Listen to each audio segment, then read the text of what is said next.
है। हम लोग लास्ट टाइम डिस्कस कर चुके थे लास्ट क्लास में क्या होगा फेवरेबल जगह जहां पे आप लोग किसी भी इंडस्ट्री को सेटअप करना चाहते हो। ये लास्ट क्लास में हम लोग पढ़ चुके थे ना बाबू, याद है आप लोग को? और इंडस्ट्रियल सिस्टम भी मैंने आपको बता दिया था कि इंडस्ट्रियल सिस्टम जो होगा वो 3 प्रोसेस पे डिपेंड करता है, सेम एज द आप कंप्यूटर की जो तुम लोग पढ़ते हो process of computer, that one was first input, दूसरा प्रोसेस, तीसरा आउटपुट। याद है आप लोग को? ठीक ना? ठीक, अगर मैं ये कह रहा हूं कि कॉस्ट लगाने आपको पैसे खर्च करना है, तो पैसे इन तीनों में से कौन से चीजों के अंदर आएगा? कैपिटल आपका इनमें से क्या आएगा? इनपुट, आउटपुट या प्रोसेस? कैपिटल लगाना, वेरी गुड, इनपुट आएगा ना। आपके लेबर लग रहे हैं, लेबर लग रहे हैं। लेबर क्या है? इनपुट है। अच्छा हाँ, लेबर को अभी राज कर रहे हैं, प्रोसेस है। लेबर लगना क्या प्रोसेस है बाबू? लेबर प्रोसेस है? नहीं, लेबर प्रोसेस नहीं, लेबर इनपुट है। ठीक ना? प्रोसेस क्या होता है? आपको हमने कॉटन दिया, रुई, उससे आपने धागा बना दिया। तो ये जो चीज हो रहा है ना, ये जो चेंजेस हो रहा है, that one is what? That one was processing. ठीक है?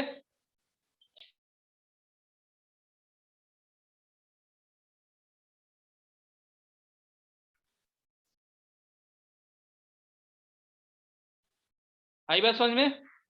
काम तो कर रहे हैं तो नहीं होगा।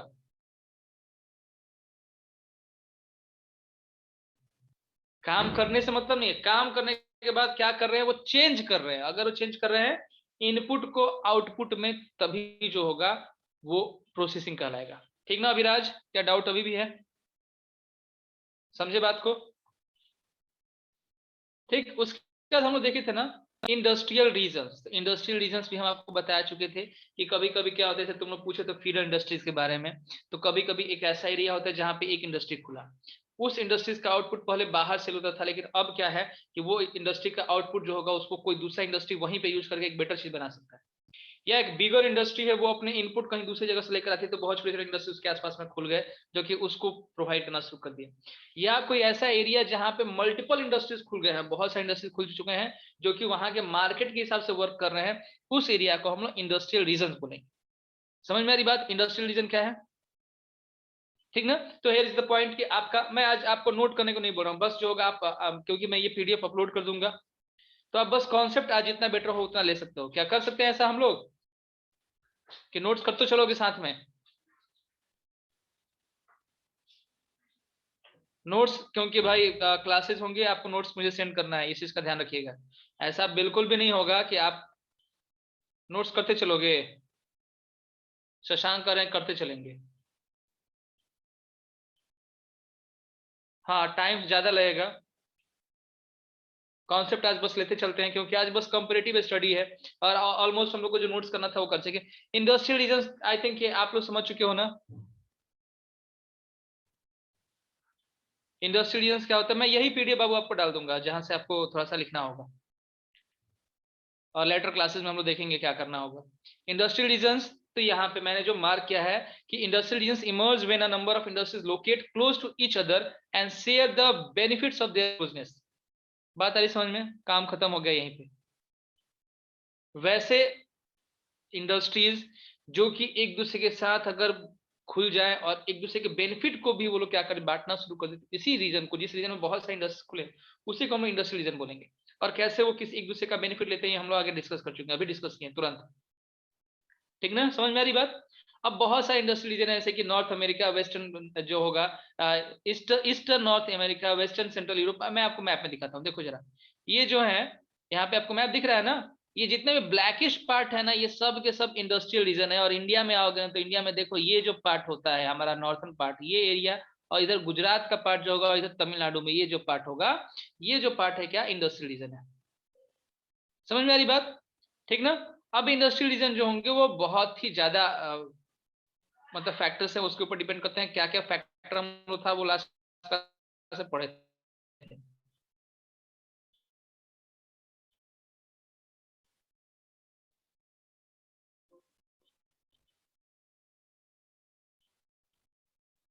अलग अलग करेंगे तो लेस पोल्यूशन होगा नहीं। चीज अगर सेटअप होते हैं ना अभिराज, तो उसका जो मेन मोटिव होता है वो होता है प्रॉफिट गेनिंग। ठीक ना? इंडस्ट्रीज का सेटअप जो होगा वो प्रॉफिट गेनिंग होती है। हाँ यस, गवर्नमेंट पॉलिसीज भी बहुत अधिक वर्क करती हैं, तो इंडस्ट्रीज के पॉल्यूशन जब जब एक जगह पे इंडस्ट्रियल रीजन होते हैं ना, तो उसको कंट्रोल करना गवर्नमेंट के लिए भी काफी इजी रहता है। अगर एक एरिया में इंडस्ट्रियल रीजन बनता है तो गवर्नमेंट क्या होता है कि अपनी पॉलिसी, क्योंकि बिना तुम लाइसेंस लिए वहां पे नहीं बना सकते, तो गवर्नमेंट जो होगा पहले ही इस चीज को ध्यान देकर ही उनको परमिट करती है, लाइसेंस प्रोवाइड करती है, ताकि यहाँ पे एन ऑफ इंडस्ट्रीज होने के बाद पॉल्यूशन ना हो। ठीक ना। अगर ऐसा होता है तो गवर्नमेंट देखना बहुत सारे इंडस्ट्रीज को जो होगा लोकेट करने से ही मना करते, बोलते कि नहीं आप रूरल एरिया में जाइए, वहां पे लोकेट कीजिए। ठीक ना। यहाँ पे हम लोग इंडस्ट्रियल डिजास्टर उसी का एग्जाम्पल देखेंगे अभी राज, देखो तुरंत।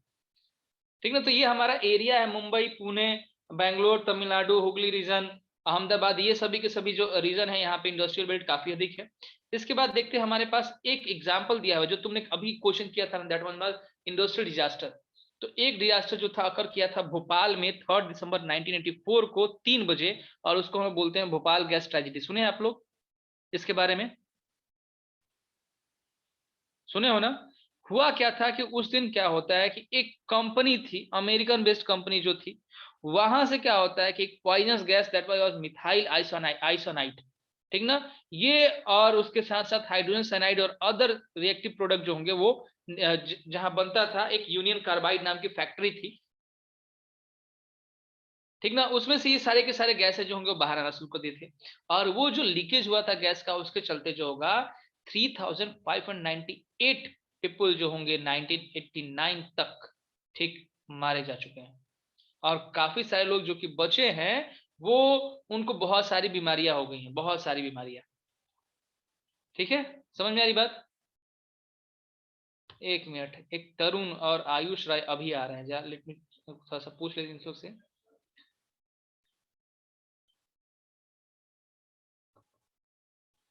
7-10 हो चुका है ना? हाँ 15 हो चुका है।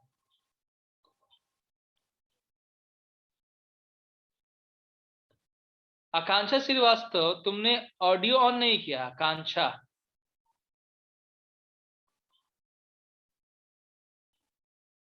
आप बाहर जाइए जब आपने ऑडियो ऑन नहीं किया है तो।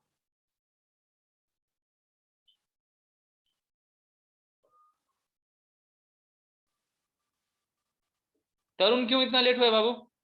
तरुण,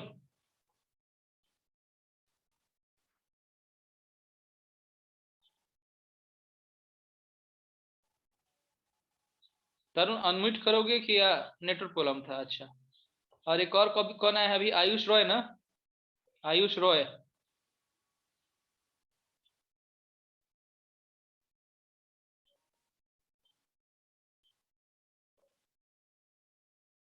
आयुष, लेट क्यों ज्वाइन किया तुम? आपका भी नेटवर्क प्रॉब्लम था ना? ठीक है, चलिए आज आज आप लोग ना बाहर जाइए, अपना नेटवर्क प्रॉब्लम पहले सही कीजिए। नेटवर्क प्रॉब्लम अगर होती है तो आप 705 में ट्राई करते हैं। 7 बजे मैंने लिंक शेयर किया था, आई थिंक कि 7 बजे से लिंक ऑन है ना?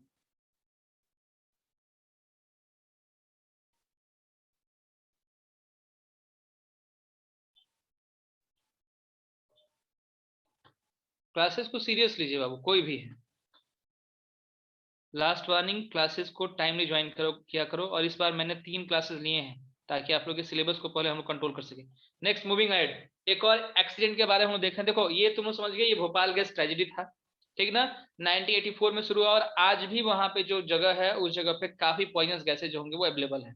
और काफी पॉइजनस गैसेज होने के चलते क्या होता है कि वहां पे जनरल जो लाइफ स्टाइल है, लाइफ वहां पे जीना जो होगा बहुत ही मुश्किल होता है वहां पे उस जगह पे। ठीक। आगे देखते हैं कि एक और एक्सीडेंट हुआ था, another accident on 23 December 2005 due to gas well blow out in गांव क्यू। यहाँ पे एक जगह ऐसा था जहां पे करीब 243 पीपल जो थे उनको उनकी मौत हो गई। 9,000 जो थे उनका वो इंजरी हो गया, और 64,000 जो होंगे उनको इवोक्यूएट किया गया। जनरली वहां पे हुआ क्या था कि वहां पे जो गैस वेल था उसमें आग लगी थी, एक्सप्लोजन हो गया था।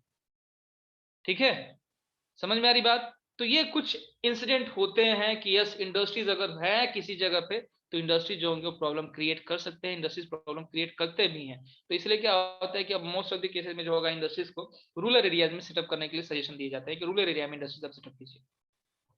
बातें ही समझ में? आई होप कि कॉन्सेप्ट क्लियर होगा आप लोग को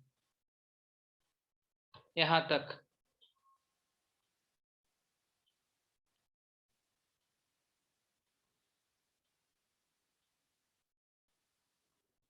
yes, okay, moving ahead. Next, आगे देखते हैं। अब आगे हम आया है distribution of major industries. Bhopal में तो नहीं ना होगा क्या? हाँ, वो इंडस्ट्री के ऊपर तो अभी तक वो केसेस चल रहे हैं, उस इंडस्ट्रीज के ऊपर अब अभी बहुत सारे ब्लेम चल रहे हैं वहां पे। ठीक, लेकिन इवन अभी तक जो होगा किसी को भी सक्सेस नहीं मिला है, जो वहां के लोग चाहते थे वैसा सक्सेस उनको मिला नहीं है। हाँ बिल्कुल, अब तक बचने वाला तो है नहीं। अब देखते हैं जरा डिस्ट्रीब्यूशन ऑफ मेजर इंडस्ट्री। तो मेन इंडस्ट्री कहाँ का, देखो तुमने जो कहा था बिल्कुल वही चीज है कि इंडस्ट्रीज अगर कहीं पे भी हम लोग अगर सेटअप कर रहे हैं तो उस जगह पे सेटअप करेंगे जहाँ पे रॉ मटेरियल हमको काफी दिख मिल जाए। ये कुछ रिस्क रिडक्शन मेजर जो होंगे वो सामने लिखे हुए हैं, अगर चाहोगे तो हम पढ़ सकते, बता सकते हैं कि क्या होगा कि डेंसली पॉपुलेटेड रेसिडेंशियल एरियाज, यहाँ पे जो होगा हमेशा इंडस्ट्री एरिया को इससे अलग रखना चाहिए।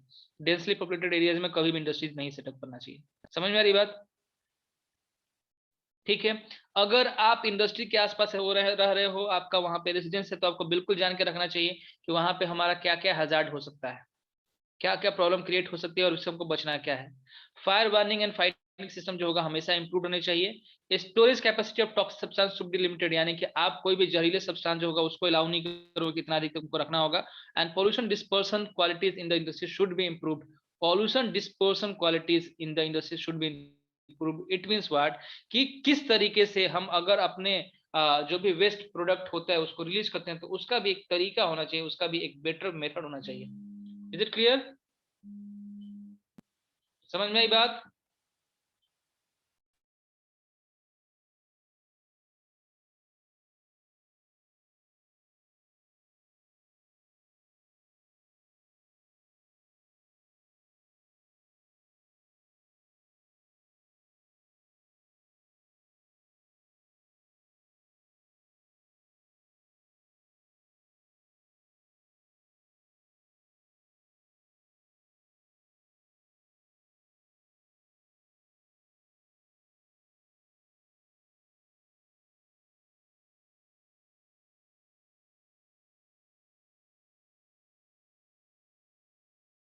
कोई प्रॉब्लम यहां तक आपको?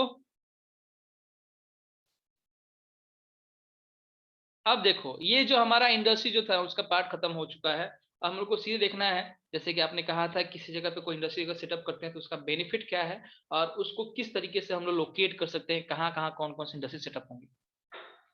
ठीक है। ठीक। अब देखा जरा, तो ये सभी पार्ट्स में थोड़ा सा एक पॉइंट है हमारे पास जो ध्यान देना है कि before 1800 AD iron steel industry was located where raw materials power supply and running water were easily available. 1800 शताब्दी के पहले क्या होता है कि स्टील इंडस्ट्री हम लोग रॉ मटेरियल के आधार पे जो होगा वो बनाते थे कि किस जगह पे हम लोग आयरन की स्मेल्टिंग कर सकते हैं। आयरन की स्मेल्टिंग तुमको समझ में आ रहा है ना? मेल्ट कराकर उसको एक गिवन स्ट्रक्चर प्रोवाइड करना, that one was smelting of iron. तो ये सभी चीजें 1800 एडी के पहले हमने ध्यान देना शुरू किया कि उसी जगह पे हम लोग इंडस्ट्री सेटअप करेंगे जहाँ पे रॉ मटेरियल इजिली अवेलेबल हो जाए, बिजली हमको इजिली मिल सके, पानी वहां पे मिल सके। ठीक।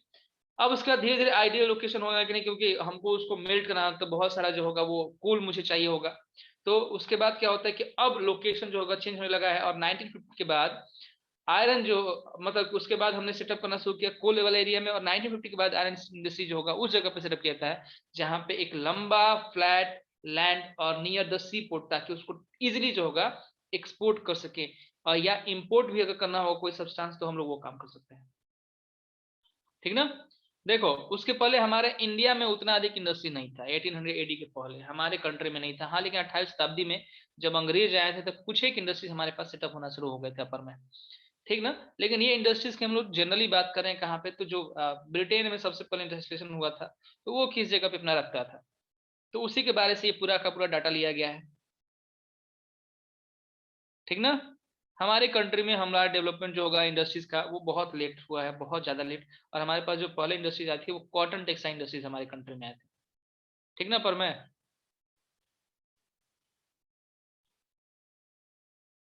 ठीक है। तो पहले जहां पे भी पूरे के पूरे वर्ल्ड की हम लोग बात कर रहे हैं अभी, कि पूरे के पूरे वर्ल्ड में अगर इंडस्ट्री सेटअप किए जा रहे थे 1950 के बाद, तो 1950 के बाद जो इंडस्ट्री सेटअप किए गए हैं वो उस जगह पे सेटअप किए गए हैं जहां पे पोर्ट इजिली अवेलेबल हो, ताकि वो मार्केट में भी सामान को मतलब दूसरे कंट्री में भेज सके। और दूसरे कंट्री जैसे हमारा कंट्री इंडिया जो होता है ना, वो आयरन ओर में बहुत अच्छा एक मार्क रखता है। आयरन ओर का हम लोग एक्सपोर्ट खूब करते हैं, बेचते खूब है, ठीक ना। अगर बेचेंगे तो कोई दूसरा खरीदेगा, तो जो खरीदेगा वो अपना इंडस्ट्री उसी जगह पर रखेगा जहां पे पोर्ट हो, क्योंकि उसके लिए रॉ मटेरियल का इजिली अवेलेबिलिटी कहां होगी, तो पोर्ट के पास। समझ में आ रही बात। तो पोर्ट के पास अपना इंडस्ट्री जो होगा आप सेटअप करेगा। आज के टाइम के अब ये अभी भी वही चीज जो होगा हमारे पास ध्यान में है, लेकिन अब हम लोग बहुत कुछ जगह डेवलप कर चुके हैं, ठीक ना। इसके अलावा जो होगा हम लोग किस किस चीज पे ध्यान देंगे, तो देखो जरा, चीप लेबर हमें चाहिए होगा। चीप लेबर, समझ में आ रही बात। ट्रांसपोर्ट चाहिए होगा, मार्केट चाहिए होगा, तीन चीज। रॉ मटेरियल तो चाहिए होगा, चीप लेबर भी चाहिए होगा, कम दाम पे हमारे पास खर्चे करने वाले काम करने वाला मिल जाए, ट्रांसपोर्ट भी इजी हो जाए और मार्केट भी इजी रहे, ठीक है। और इस कारण से हमारे पास भिलाई, दुर्गापुर, बर्नपुर, जमशेदपुर, राउरकेला, बोकारो, बहुत सारी जगह पे जो होगा ये इंडस्ट्रियल रीजन जो होंगे वो खुल चुके हैं। किसके? आयरन स्टील के। बस हम लोग आयरन स्टील को कंपेयर कर रहे हैं। और नाउ अब तुम लोग का जो चैप्टर था इंडस्ट्रीज कंपैरेटिव स्टडी, वो बिगिन कर रहा है, ठीक है। आगे बढ़े हम लोग। अगर आप थोड़ा देर कंसंट्रेट करोगे पूरा चैप्टर फिनिश हो जाएगा और बहुत इजीली। समझ में आ रही बात। चलो यस या नो में बोलो जल्दी, कोई किसी का रिप्लाई नहीं आ रहा है। ओके, तो मूविंग है, देखिए। हाँ अब आया, तीन चार का आया। अभी थोड़ा सा क्या होता है ना, क्लासेस में अगर आपकी तरफ से रिप्लाई आते रहेंगे तो मुझे भी इंजॉयमेंट मिलेगी, हम भी थोड़ा सा इंजॉय करेंगे पढ़ाने के टाइम पे, नहीं तो लग रहा है कि हम लेक्चर दे रहे हैं, ठीक ना। अब देखो, जमशेदपुर का नाम तुम लोग सुने हो ना। जमशेदपुर का एक और नाम तुम लोग सुनते होगे, बोलो क्या है। जमशेदपुर का एक और नाम अदर देन जमशेदपुर, झारखंड बोल रहा है सब। टाटा, गुड। टाटा, टाटा सही है ना। ठीक, इसमें नहीं है, ठीक है, मैं तुम्हारा आईटी जो होगा उसको भी देख लूंगा। तो 1947 में जो होगा, इंडिया में सिर्फ इंडिया में जो होगा एक पब्लिक सेक्टर की जो होगी जगह है, साक्षी वाज ओल्ड नेम, अभी टाटा हम लोग जानते हैं। तो एक ही प्लांट था हमारे पास जिसका नाम था Tata iron steel company limited, TISCO, ठीक ना। और ये आज के टाइम पे मतलब उस समय भी ये पब्लिक नहीं थी, सॉरी मैंने पब्लिक बोल दिया, ये प्राइवेट कंपनी है टाटा की। जमशेद जी टाटा का नाम तुम सुने हो ना, उनके प्राइवेट कंपनी है, ठीक ना। सेल जो होगा that one is public sector, ठीक। अब उसके बाद इंडिपेंडेंस के बाद गवर्नमेंट जो होगा उसने क्या किया कि बहुत सारे इंडस्ट्री सेटअप करना शुरू किया, और उसने टिस्को जो होगा उसको 1907 में साक्षी नाम के जगह पे स्टैब्लिश कर दिया। साक्षी, टिस्को कहां स्टैब्लिश किया? 1907 साक्षी में। क्लियर बात ये, ठीक है। 1909 में इसी का नाम बदल दिया गया और इसका नाम रख दिया गया साक्षी, से हो गया वो जमशेदपुर, ठीक। अब जमशेदपुर में अगर स्टील इंडस्ट्री बनी है तो उसके बेनिफिट क्या क्या है, व्हाट आर द बेनिफिट्स, वो हम लोग देखने जा रहे हैं। तो बेनिफिट्स क्या क्या है, देखो ये हमारे पास एक मैप है उसी का, ठीक ना। आयरन स्टील इंडस्ट्री जो होगा जमशेदपुर का उसका है, ये देखो ये वर्क्स है, और यहाँ पे टाटा नगर रेलवे स्टेशन है, ठीक ना। इधर देखो रिवर दिख रहा है, स्वर्णरेखा रिवर जो होगा यहाँ पे अवेलेबल है, ठीक ना। मैप पर देखो यहाँ पे खारकली रिवर अवेलेबल है, दो दो रिवर है यहाँ पे। तो ये एक बेनिफिट हमको यहाँ मिल रहा है। तो यहाँ पे इस चीज, इस प्लांट को हमने चूज क्यों किया है? हाँ जी, उन्हीं के नाम पे पड़ा है, जमशेद जी टाटा के नाम पर ही है, ठीक ना। तो देखो ये इसका ये इतना बेनिफिट क्यों है, साक्षी जो का वहां पर एस्टेब्लिश किया गया क्यों है? तो this is only 32 kilometre away from the Kalimati station on the Bengal Nagpur railway line. Kalimati station से मात्र 32 किलोमीटर में है, और it was close to the iron ore. वो जो कालीमती जिस रेलवे स्टेशन की बात कर रहे हो ना, वहां से आयरन ओर इजिली मिल सकता है। ये टाटा नगर जंक्शन की बात मत करना, टाटा नगर बात नहीं है, आयरन ओर हमको इजिली जो होगा रेलवे हमको पहुंचा सकता है, ठीक है। आयरन मिल सकता है, कोल मिल सकता है, मैग्नीज मिल सकता है, ठीक। समझ में आ रही बात। दूसरी बात होगी कोलकाता के पास है ये। टाटा से कोलकाता की दूरी जो होगी वो 3 से 4 घंटे के बीच की है, 3 घंटे की। और कोलकाता जो होगा एक बहुत ही बड़ा मार्केट है, कोलकाता में मार्केट काफी बड़ा है, वहां पे सब कुछ सेल हो सकता है इजीली। इसके साथ साथ झरिया है पास में, झरिया जहां कोल फील्ड है, आयरन ओर का है, आयरन ओर वहां से नहीं मिल सकता है। मतलब सिंपली देख लो इस जगह पे क्या हुआ कि हमको क्या क्या मिल गया, रॉ मटेरियल मिल गया, ट्रांसपोर्टेशन मिल गया, मिला ना। उसके बाद हमको जो कोल वगैरह थे ये भी अवेलेबल हो गए, तो हमारे लिए एक बेटर चीज हो गया। इसके बाद हमने दो रिवर का नाम देखा है पीछे, एक खारकाई नाम है और एक सुबर्णरेखा रिवर है। ये दोनों दोनों वाटर सप्लाई जो होगा उसको हमको प्रोवाइड कर रहे हैं। ठीक, याद रहेगा। इस कारण से क्या होगा कि साक्षी में जो होगा ये डेवलप करना शुरू किया, जो कि आज के टाइम पे जमशेदपुर है।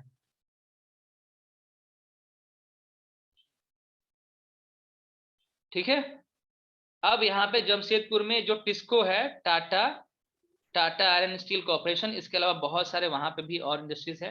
जैसे वहां पे लोकोमोटिव पार्ट्स हैं, एग्रीकल्चर इक्विपमेंट के हैं, मशीनरी है, टिन प्लेट है, केबल एंड वायरिंग, बहुत कुछ बना है।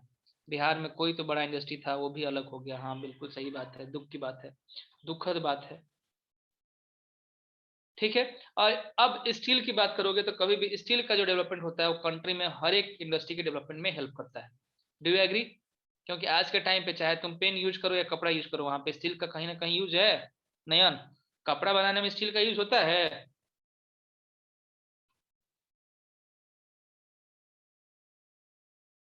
नहीं यूज होता है, अरे बेवकूफ। कोई भी इंडस्ट्री बिना स्टील के चलने वाला नहीं है। Steel is the basic industry, समझ जाओ। क्या फैक्ट्री जो होगा, फैक्ट्री में जो भी बनते हैं आपके इंस्ट्रूमेंट, वो बिना स्टील के बन सकते हैं क्या? मशीनरी चाहिए होगा ना। ठीक ना, तो स्टील जो होगा, स्टील कभी भी किसी भी कंट्री का जो बैकबोन ऑफ द इकोनॉमी कहा जाता है। समझ में आ रही बात? आयरन स्टील इंडस्ट्री, इसीलिए इस चीज को कंपेयर किया है। ठीक, इसके बाद एक हमने इंडिया में पढ़ा जमशेदपुर, अब हम लोग यूएस में चल रहे हैं भाई, यूनाइटेड स्टेट्स ऑफ अमेरिका। वहां पे जो होगा that one is Pittsburgh.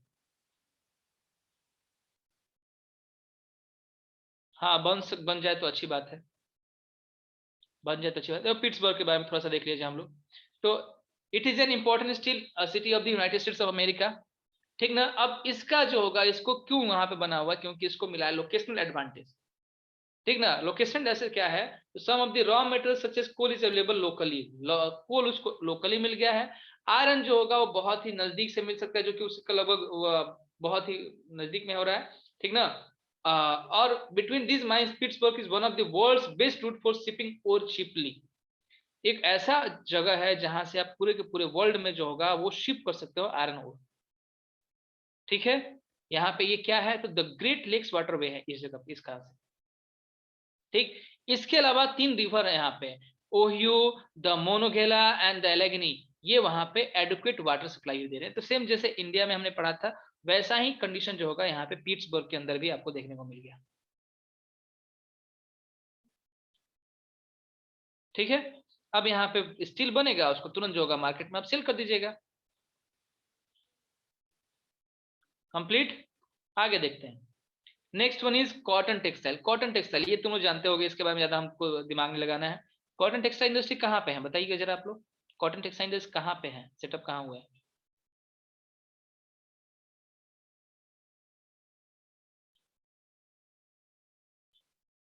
Maharashtra में है, लखनऊ में नहीं है यार। महाराष्ट्र में, लखनऊ में उतना अधिक नहीं है। यूपी में भी नहीं है ऋषभ। बॉम्बे, हाँ सूरत है, सूरत यानी गुजरात, वेस्ट बंगाल में नहीं है। कॉटन जहाँ उगेगा वहीं पे ना, तो गुजरात महाराष्ट्र में सबसे अधिक है ये। तो इंडस्ट्री भी हमारे कहाँ सेटअप होंगे? हाँ ठीक, चलो देखो जरा यहाँ पे।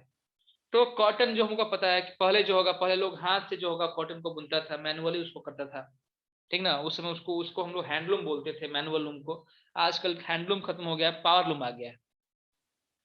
ठीक है, तो इसकी ये चीजें आप लोग समझते हैं, जो एक एक धागा को भिगोकर उसको जो होगा एक cloth banana, that one is weaving कहलाता है। तो weaving cloth from yarn is an ancient art. ठीक, कोई दिक्कत नहीं, समझ में आ रही बात, बहुत पहले चलते आ रहा है। Cotton, wool, silk, jute, flax have been used for making cloth. सबका कपड़ा तुम लोग पहनते हो। The textile industry can be divided on the basis of raw material in them. Fibers are the raw materials of textile industry. Fibers ही है ना textile industry के। और फाइबर जो होंगे वो दोनों हो सकते हैं, नेचुरल भी हो सकते हैं और मैनमेड भी हो सकते हैं। नेचुरल कौन कौन होंगे, तो उल, सिल्क, कॉटन, लिनन, ये सब के सब जो होंगे नेचुरल है। वहीं पे आप नाइलॉन, पॉलिस्टर, रेयन, ये सब की बात कर रहे हो, तो दैट वन इज आर्टिफिशियल। ठीक ना, तो हमारे यहाँ पे इंडिया में जो होगा कॉटन टेक्सटाइल इंडस्ट्री जो होगा वो विश्व का सबसे पुराना इंडस्ट्री है। अगर हमारे कंट्री के इंडस्ट्रीज के बारे में बात करें तो सबसे पहले कॉटन इंडस्ट्री जो होगा वो शुरू हुआ था। ठीक ना, तो उसके पहले ये एक चीज दिया हुआ है कि 18वीं सेंचुरी के पहले हमारे यहाँ जो होगा वो स्पिनिंग टेक्निक नहीं था, हम लोग हैंडलूम यूज करते थे। लेकिन बाद में जो ब्रिटेन आता है तो उसके बाद हम लोग धीरे धीरे पावरलूम यूज करना शुरू कर दिए। और आज के टाइम पे India, China and Japan, USA, ये सब के सब इंपॉर्टेंट प्रोड्यूसर है कॉटन टेक्सटाइल्स के। समझ में आ रही बात? ठीक, सिंपल सी बात है। अब देखो इंडिया में जो सबसे अधिक कॉटन का प्रोडक्शन होता है वो कहाँ पे होता है, वो कहाँ होता है बताओगे तुम लोग? इंडिया में अहमदाबाद, गुड, नया। ठीक है, अब देखो यहाँ पे ये पॉइंट तुमको याद रखना है कि इंडिया में जो क्लॉथ्स होते हैं टेक्सटाइल इंडस्ट्री में, उसमें क्या क्या फेमस है। तो the Muslims of Dhaka, Dhaka Dhaka जो कि अब हट चुका है हमारे पास, लेकिन फिर भी अब बंगाल का एरिया में थे Muslim. Chintz of Masulipatnam, calicoes of Calicut and gold of cotton of Burhanpur, Surat and Vadodara, ये सभी चीजें हमारे यहाँ के फेमस है। ये ग्रीन वाला पॉइंट तुमको याद करना है, जहां से मैंने ग्रीन और व्हाइट मार्क किया है ना, तो आप लोग को ग्रीन वाले पार्ट को लिखना है, ठीक ना। बाकी आगे देखिए, आगे कुछ पॉइंट्स है कि first successful mechanised textile mill जो होगा मुंबई में एस्टेब्लिश किया था 1854 में। बाकी बात खत्म, और किसी से कोई मतलब नहीं है।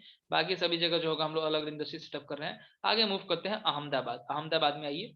और पहला टेक्सटाइल मिल जो होगा अहमदाबाद में सेटअप किया गया था ईयर 1859 में, ठीक ना। और उसके बाद क्या होगा कि धीरे धीरे ये जो होगा वो सेकेंड लार्जेस्ट जो होगा वो बन गया इंडस्ट्री अहमदाबाद में।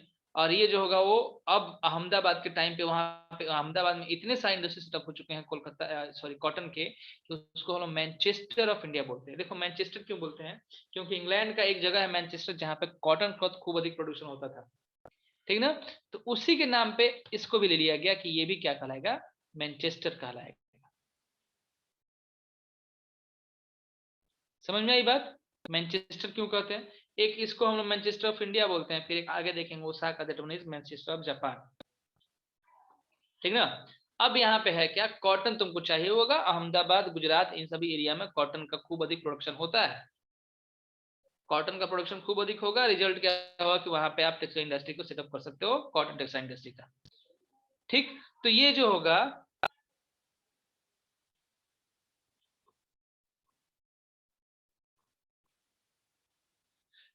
ठीक है नयन, कर लिया मैंने।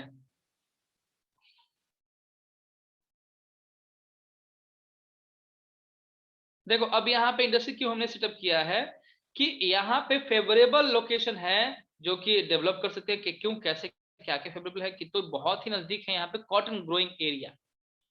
अवेलेबिलिटी ऑफ रॉ मटेरियल हो गया, क्लाइमेट यहाँ पे बहुत ही आइडियल है, जिस कारण से स्पिनिंग एंड वीविंग जो होगा बहुत इजी हो सकता है। फ्लैट टेराइन है जहाँ पे आपका जमीन खूब अच्छा मिल जाएगा ताकि आप मिल को सेटअप कर सकते हो। इसके साथ साथ गुजरात में, क्योंकि गुजरात में हमारे यहाँ से भी बहुत सारे लेबर जाते हैं, तो वहाँ पे स्किल्ड एंड अनस्किल्ड लेबर भी काफी अधिक मिल सकते हैं। Well developed road and railway network है, पावर फैसिलिटी काफी अधिक अच्छी है, पोर्ट वहाँ पे अवेलेबल है ताकि आप उसको जो होगा इंटरनेशनल ट्रेड भी करना चाहो तो कर सकते हो। और हमारे पास मार्केट भी खूब अच्छा अवेलेबल जहाँ पे वो इजिली जो होगा वो सोल्ड आउट हो जाएगा।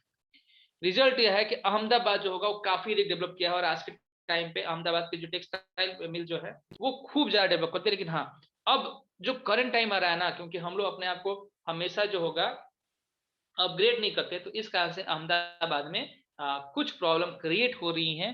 अपग्रेड ना करने के चलते हमारे पास मशीनरी अभी भी, समझ के रखो कि मशीनरी अभी भी हम लोग आदम जमाने वाला यूज करते हैं, ठीक है। और इस कारण से क्या हो रहा है कि बहुत सारी इंडस्ट्रीज बंद होना शुरू हो गया। दूसरा क्या हो रहा है कि कंपटीशन बढ़ रहा है, जो पहले अहमदाबाद में अभी भी आप मैक्सिमम मान के चलते हो, लेकिन बहुत सारे एरिया में जो होगा अब इंडस्ट्री सेटअप होना शुरू हो गए हैं और वो उससे चीप प्रोडक्ट बना के बेचना शुरू कर देंगे।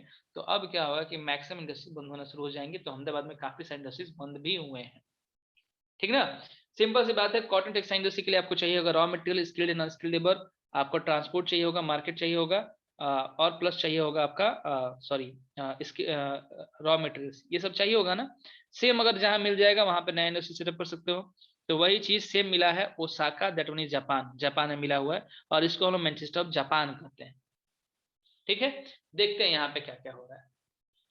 तो the textile industry developed in Osaka due to several geographical factors. The extensive plain around Osaka ensured that land was easily available for the growth of cotton mill. Flat land मिल गया है ओसाका के पास, जो कि हमारे पास अहमदाबाद में भी था, सेम टू सेम। वहां पे भी वो सी एरिया के आसपास है, तो वार्म एंड ह्यूमिड क्लाइमेट जो होगा वहां मिल गया है वहां पे उस जगह। ठीक। रिवर्स, वहां पे से रिवर्स योडो रिवर जो होगा वो सफिशिएंट वाटर प्रोवाइड करती हैं। चलो बताते हैं आपको, आगे देखते हैं। The river provide sufficient water from water for the mills, labour is easily available, location of port facilities, import of raw cotton for exporting textile, the textile industry at Osaka depends completely upon the imported raw material. Simple सी बात है, वहां पे cotton नहीं है grow किया हुआ, लेकिन वहां पे इंपोर्ट किया जाता है। ठीक है। और ये इंपोर्ट भी कहाँ से किया था, तो वहां पे इजिप्ट से, इंडिया से और चाइना से जो होगा इंपोर्ट किया जाता है। उसके बाद उसको एक बेटर मार्केट मिल गया और उसने उसको सेल डाउन भी कर दिया, रिजल्ट ये हुआ कि उस जगह पे काफी अधिक डेवलप कर गया है। ठीक ना। अब एक बार आप लोग चैप्टर देख लीजिए, किसी को कोई प्रॉब्लम है तो बताइए, और फिर से हम लोग जो होगा आगे इसके आगे डिस्कस करना शुरू करते हैं।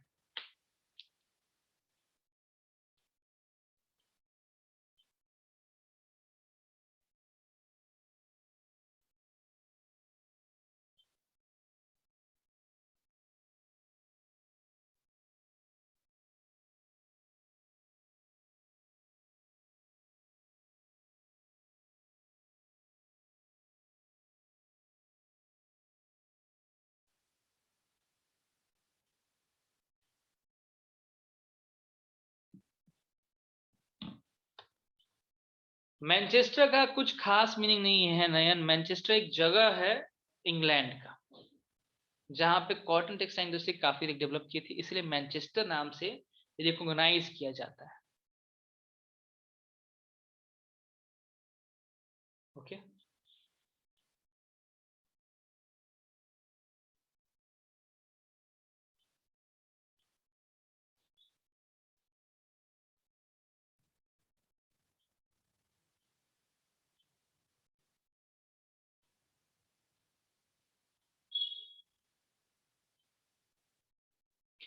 आर्यन सिंह कह रहे हैं कि when goods come by ship it is called cargo, then when goods come from land transport. देखो, लैंड ट्रांसपोर्ट के लिए कोई खास वर्ड नहीं, but you can say freight word use करते हैं, जो हम लोग जमीन जैसे रेलवे वगैरह में यूज करते हो ना, तो रेलवे जो होगा वो जनरली इसी ट्रांसपोर्ट के लिए काफी अधिक फेमस है। तो वहां पे फ्राइट कहा था, freight, FREIGHT, freight. Okay Aryan.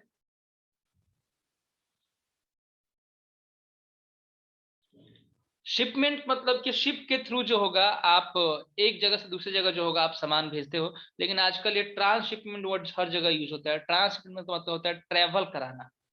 Transshipment का मतलब हो गया कि आप एक जगह से दूसरी जगह, जैसे अब आजकल ना ये अब एक तरह से तुम लोग पढ़ते ना फ्रेज बन चुका है ट्रांसशिपमेंट। शिपमेंट पहले होता था सिर्फ और सिर्फ शिप के थ्रू ट्रेवल कराना, शिपमेंट वही चीज है, लेकिन ट्रांसशिपमेंट मतलब क्या, कि हमने एक सामान भेजा है, आपके पास पहुंचेगा किसी समय पे, वही ट्रांसशिपमेंट हो गया। ओके, पर मैं नॉर्मल डेज में काफी कुछ है ट्रांसशिपमेंट मतलब। हाँ वही चीज है ना, शिपमेंट अब एक कॉमन वर्ड हो चुका है हर जगह। शिपिंग बोलता है सब जो होगा, कि शिपिंग बिगैन कर गया, ये आजकल ऑनलाइन वाले तो खूब इसका यूज कर रहे हैं।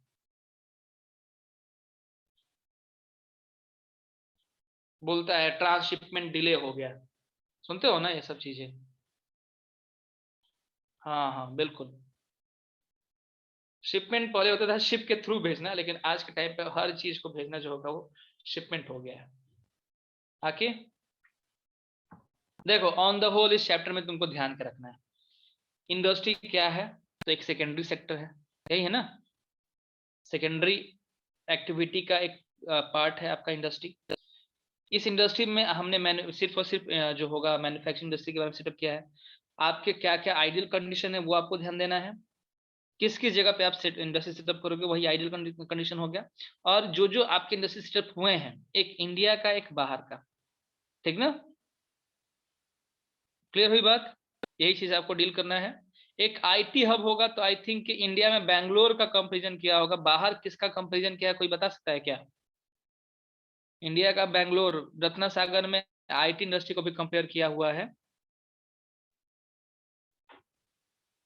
सिलिकॉन वैली के नाम से जानते हैं बाबू, सिलिकॉन वैली, सिलिकॉन वैली के नाम से जानते हैं। सिलिकॉन वैली जैसे यहाँ मैनचेस्टर तुमने कहा ना, तो वैसे ही क्या होता है कि सिलिकॉन चिप्स का काफी अधिक यूज किया जाता है आईटी सेक्टर में, इसलिए उसको हम लोग सिलिकॉन वैली बोलते हैं।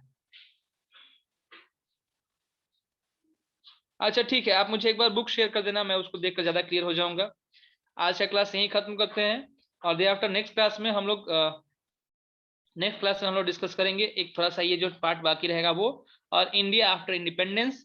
और देर आफ्टर हमारे पास बस एक ही चैप्टर बाकी रहेगा ना? कौन कौन चैप्टर ही बाकी रह गया? एक इंडिया क्राफ्ट्स वाला था, तुम लोग बोल रहे हो, आर्ट्स एंड क्राफ्ट का एक चैप्टर बाकी है।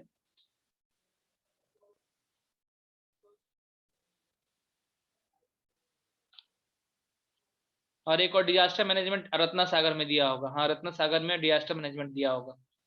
डिजास्टर मैनेजमेंट, हाँ हाँ, changes in arts and painting. सभी अपने अपने बुक का जो होगा पीडीएफ मुझे सेंड कर देना, change in arts and painting का। और इंडिया आफ्टर इंडिपेंडेंस का भी। गवर्नमेंट फॉर डेवलपमेंट हो चुका है शशांक, फिर लास्ट टाइम हमने इसी पे डिस्कस किया था, गवर्नमेंट फॉर डेवलपमेंट हो चुका है। कॉलोनिज्म एंड अर्बन चेंज ये भी बाकी है ना? हाँ तो चैप्टर तुम लोग बचा बचा के रखे हो सब, खूब ढूंढ ढूंढ के। इतने सारे बुक हो गए हैं ना कि चैप्टर खत्म ही नहीं हुआ है। ठीक है, ओके। तो अभी बाकी कुछ क्लासेस हम लोग देखेंगे कैसे मैनेज करते हैं। अभी हम लोग इंडिया आफ्टर इंडिपेंडेंस देखेंगे नेक्स्ट चैप्टर में, और इसका कुछ पार्ट। नोट्स कर लोगे ना सभी? ग्रीन वाले पार्ट तो पक्का नोट करना है, येलो वाले को तुम लोग थोड़ा छोड़ सकते हो। Okay, bye bye everyone.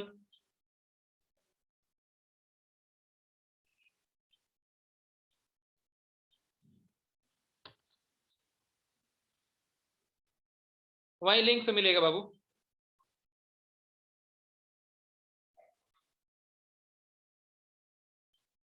हाँ 9th में इकोनॉमिक्स तो हम ही पढ़ाएंगे, क्या कोई प्रॉब्लम?